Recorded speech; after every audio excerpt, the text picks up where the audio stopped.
Hello friends, তোমরা কেমন আছো? আমি বেশ ভালোই আছি। আজকে একটু রান্না করছি অনেক দিন পরেই। ভাবলাম একটু এঁচোড় রান্না করি।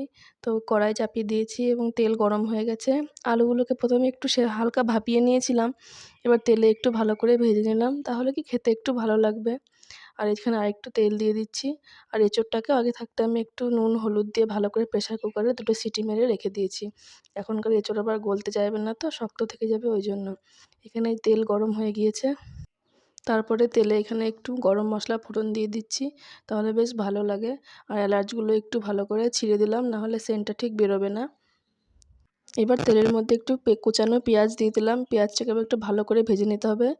ওই গোল্ডেন ব্রাউন অবধি ভাজতে হবে, ভালো করে যাতে লাল লাল হয়ে যায়। তারপর অন্য বাকি সব মশলাগুলো অ্যাড করব।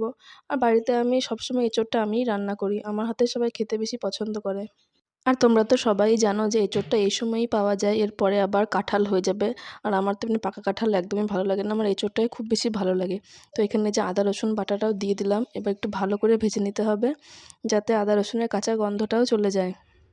তোমরা কে কে এঁচোড় খেতে পছন্দ করো সেটা আমাকে কমেন্ট করে জানাবে। আমার মনে হয় প্রায় সবাই এঁচোড় খেতে ভালোবাসে। এবার একটু টমেটোটা দিয়ে দিলাম, আদা রসুনটা ভাজা ভাজা হয়ে গেছে। আর টমেটোর উপরে নুনটা দিয়ে দিলাম, কারণ যাতে টমেটোটা তাড়াতাড়ি নরম হয়ে যায়, নাহলে আবার নরম হতে চাইবে না এটা। এবারে এই মশলাগুলো একটু কষিয়ে নিচ্ছি।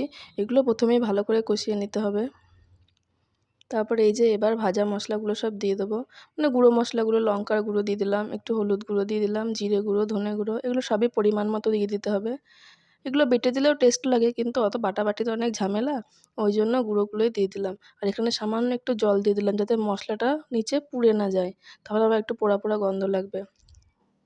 তারপরে এই যে আর মশলা যত কষাবে তত বেশি টেস্টি হবে রান্না, যত বেশি করবে তত ভালো লাগবে।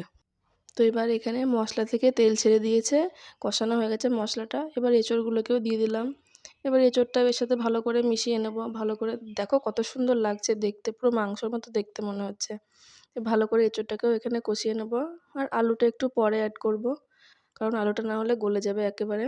আর এখানে এই যে একটু তেজপাতা দিয়ে দিলাম। তেজপাতাটা প্রথমে তেলে দিইনি, কারণ আমাদের বাড়িতে না কেউ অত তেজপাতার গন্ধটা পছন্দ করে না, ওর জন্য আমি একটু লাস্টে দিলাম। এবার এখানে আলুগুলোও দিয়ে দিলাম। এবার একসাথে সব ভালো করে অনেকক্ষণ কষিয়ে নেব। আমি এখানে কষিয়ে নিচ্ছি, প্রায় হয়ে গিয়েছে কষানো। এবার এখানে জল দিয়ে দেবো। আর গরম জল দিলে তো খুবই ভালো হয়, কিন্তু আমার না আগে থাকতে মনে ছিল না গরম জল বসিয়ে রাখতে, ওই জন্য এমনি ঠান্ডা জলটাই দিয়ে দিলাম। গরম জল দিলে কিন্তু আরও টেস্ট হয় তরকারি, ওই জন্য আমি এমনি ঠান্ডা জলই দিয়ে দিলাম। আর তো এখানে এঁচোড় আলু সবই সেদ্ধ করা আছে, বেশিক্ষণ সময়ই লাগবে না। এবার একটু ফুটে গেলে এটাকে নামিয়ে দেবো। এরপর চাইলে তোমরা একটু গরম মশলার গুঁড়ো, ঘি